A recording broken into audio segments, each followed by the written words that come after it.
older than history.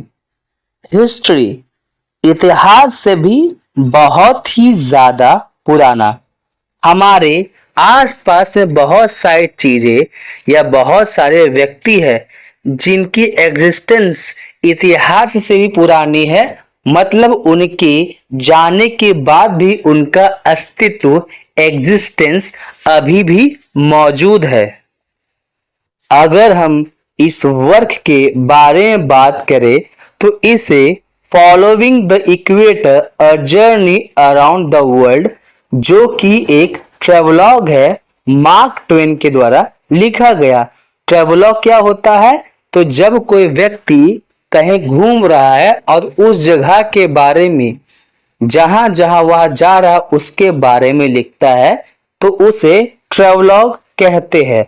अगर हम mark Twain के बारे में बात करें तो वह एक जाने माने राइटर है जिन्होंने टॉम सॉयर और हकलबेरी फिन जैसे बहुत सारे वर्क्स को लिखा है।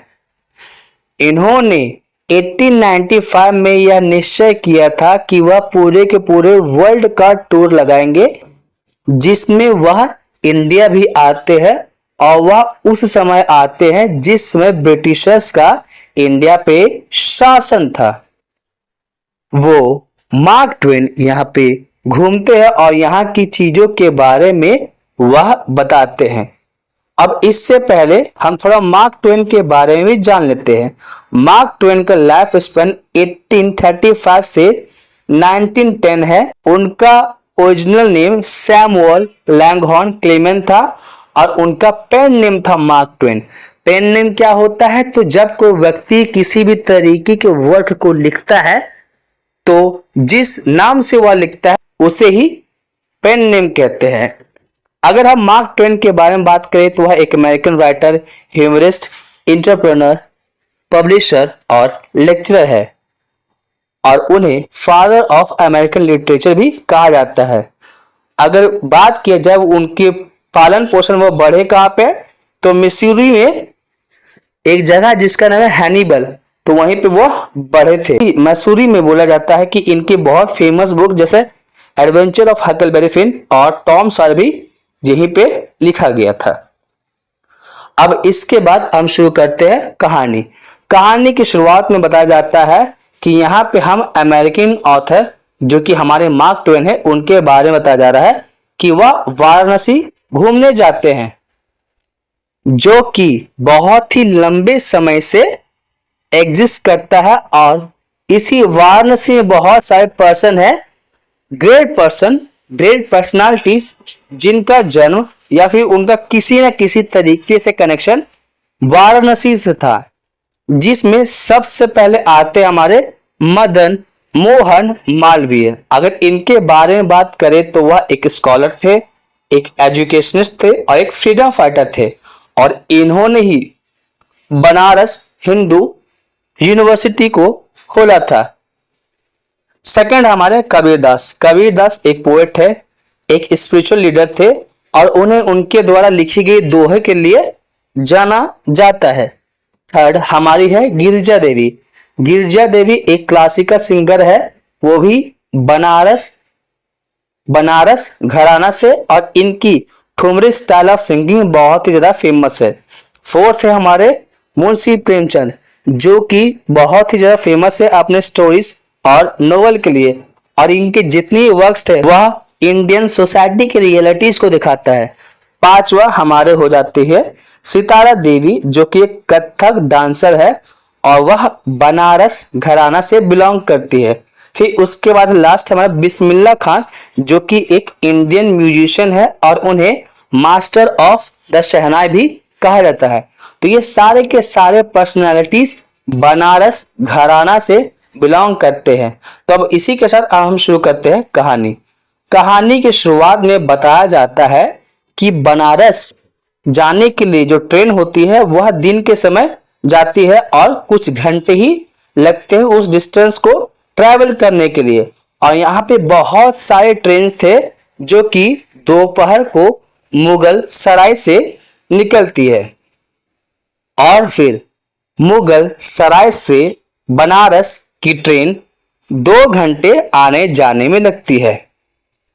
अगर हम हमारे बारे में बात करें तो हम वहां पे घोड़ा गाड़ी से भी उस सैक्रेड सिटी, उस पवित्र शहर की तरफ जा सकते थे, लेकिन हमें वहां इंतजार करना पड़ता। अगर बाकी देशों के बारे में बात किया जाए तो एक स्टेशन पे वेट करना बहुत ही ज्यादा बोरिंग काम होता था, लेकिन ऐसा इंडिया के साथ नहीं है। यहाँ पे लोगों की जो भीड़ होती है, जो एक दूसरे के साथ घूम रहे हैं, उनके बात करने का तरीका, उनके कपड़े पहनने का तरीका, उनके खाना खाने का तरीका और उनका जो फैमिलिटी है एक दूसरे के साथ, अनजानों के साथ भी घंटों तक बात कर लेना, उसे बयान नहीं किया जा सकता।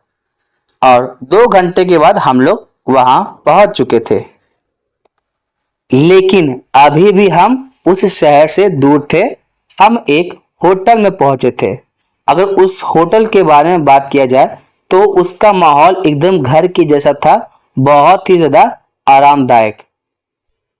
लेकिन हमें उस होटल का जो बाहरी एरिया था वह बहुत ही ज्यादा पसंद आया था।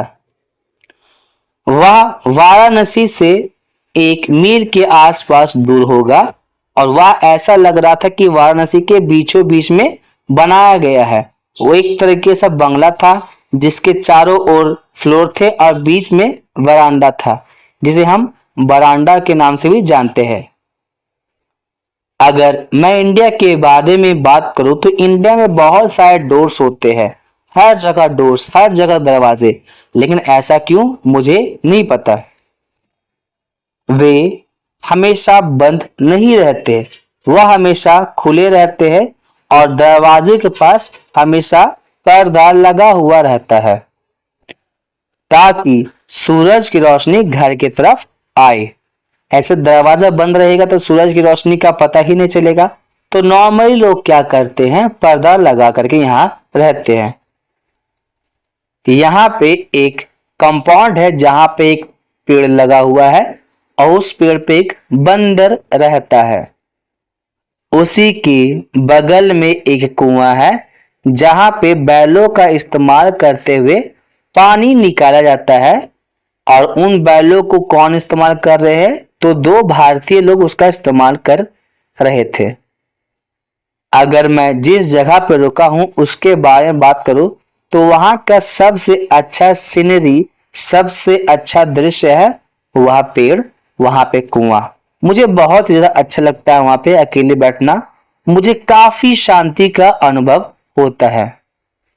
जिस बंगले में हम रुके थे वहां पे हमारे अलावा और कोई नहीं था और बाकी के गेस्ट अलग अलग बंगले में रुके हुए थे। जहां पे होटल में टेबल लगा हुआ था और वहां पे सारे के सारे फूड आइटम का जो प्राइस होता है वह भी लिखा हुआ था। अगर मैं सारे के सारे रूम के बारे में बात करूं तो हर रूम के साथ एक अटैच्ड बाथरूम था जो कि 10 या 12 फीट स्क्वायर का होगा। जहां पे अगर रूम के बारे में बात करूं तो वह अच्छे तरीके से पत्थर के बनाए हुए थे और वहां पे पानी भी अच्छी मात्रा में आ रहा था। बनारस किसी भी तरीके का डिसअपॉइंटमेंट नहीं था और जैसा मैंने इसके बारे में सुना वह कुछ वैसा ही था। वह जमीन से बहुत ही ज्यादा ऊंचाई पर था जिसके नीचे गंगा नदी बहती थी और यहाँ पे बहुत सारी बिल्डिंग है। ऐसा लगता है कि बिल्डिंग्स नहीं, हिल्स है। जैसे हिल्स में क्या होता है, बहुत सारे माउंटेन्स एक साथ रहते हैं।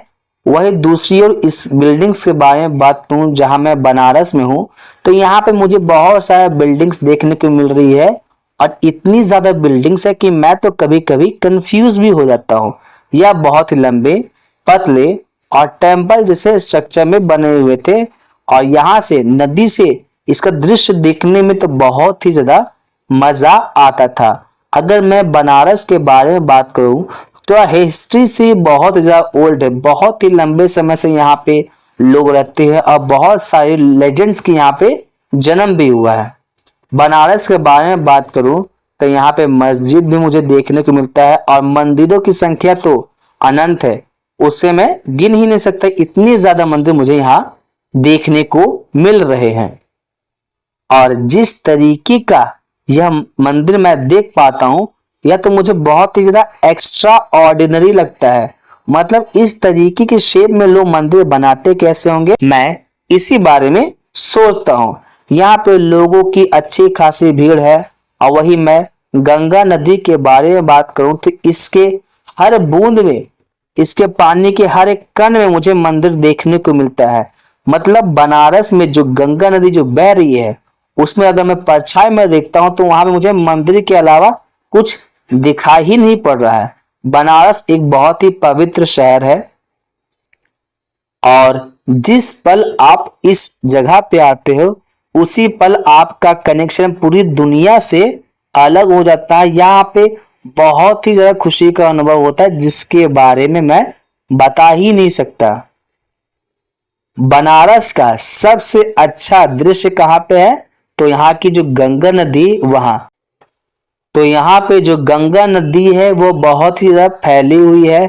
यहाँ की पानी बहुत ही ज्यादा लंबी दूरी तक जाती है, 3 मील 4 मील, और इसकी चौड़ाई तो मैं बता ही नहीं सकता। यहाँ का दृश्य मुझे बहुत ही ज्यादा अच्छा लगता है। यहाँ पे टेम्पल्स बने हुए हैं, सीढ़ी बनी हुई है जो कि काफी लंबी रहती है, उसे उतरने में मैं कभी कभी हाफ भी जाता हूँ। सीढ़ियां भी यहाँ पे बहुत ज्यादा मुझे देखने को मिलती है। और यहाँ पे अगर आप सोचते हो कि आपको रुकने का जगह मिल जाएगा तो संभव नहीं है। यहाँ पे आपको रुकने का जगह मिलेगा ही नहीं, खास करके मंदिर वाले एरिया की तरफ। तो आपको कंटिन्यूसली यहाँ पे मूव करते रहना होता है। यहाँ पे सीढ़ियां भी एकदम अजीब तरीके से बनाई हुई है, काफी ज्यादा सुंदर दिखने में लगती है और सीढ़ियां भी लंबी दूरी तक तैर करते हैं। चारों ओर आपको लोग देखने को मिलेंगे जो कि अलग अलग तरीके के कपड़े पहने होते हैं और यहाँ पे हर जगह पे आपको रेनबो देखने को मिलेगा।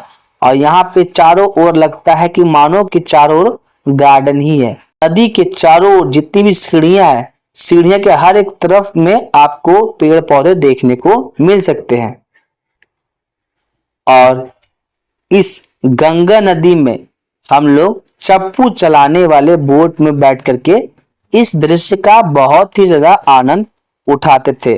मैंने तो यहाँ पे 2 या 3 या उससे कई बार इसमें चप्पू वाली नदी में बैठ करके मैंने बनारस का दृश्य देखा है। अगर आपको बनारस अच्छे ढंग से देखना है तो एक बार चप्पू वाली नाव में बैठ करके आप बनारस को देखिए, आपको बहुत ही ज्यादा मनमोहक दृश्य देखने को मिलेगा।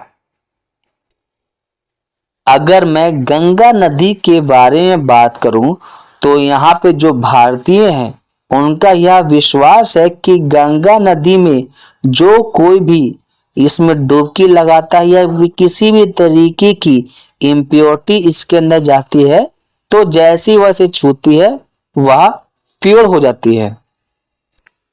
जब हम आगरा गए थे तो यहाँ पे हमें एक मेमोरेबल डिस्कवरी देखने को मिली कि गंगा नदी के पानी के बारे में, कि गंगा नदी की पानी किस तरीके से बहुत ही ज्यादा पावरफुल प्यूरिफायर है और इसकी खोज इंडियन मॉडर्न साइंस में एक तरीके की खजाने के तरह थी। एक समय की बात है कि जब यहाँ पे मिस्टर हैंकिन जो कि एक साइंटिस्ट थे, जिन्हें गवर्नमेंट ऑफ इंडिया ने बोला था कि आप इस गंगा नदी के पानी को एग्जामिन कर इसकी परीक्षण कीजिए, तो हम लोगों ने क्या किया, हम गंगा नदी गए थे और हमने वहां का पानी लिया।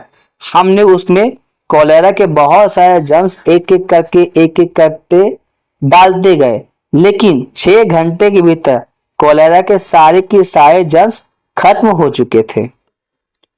लेकिन मेरे दिमाग में तो सवाल यह उठता है कि एंशिएंट इंडियंस को कैसे पता चला था कि यह जो गंगा नदी का पानी है वह बहुत ही ज्यादा पावरफुल है, एक तरीके का प्यूरिफायर है।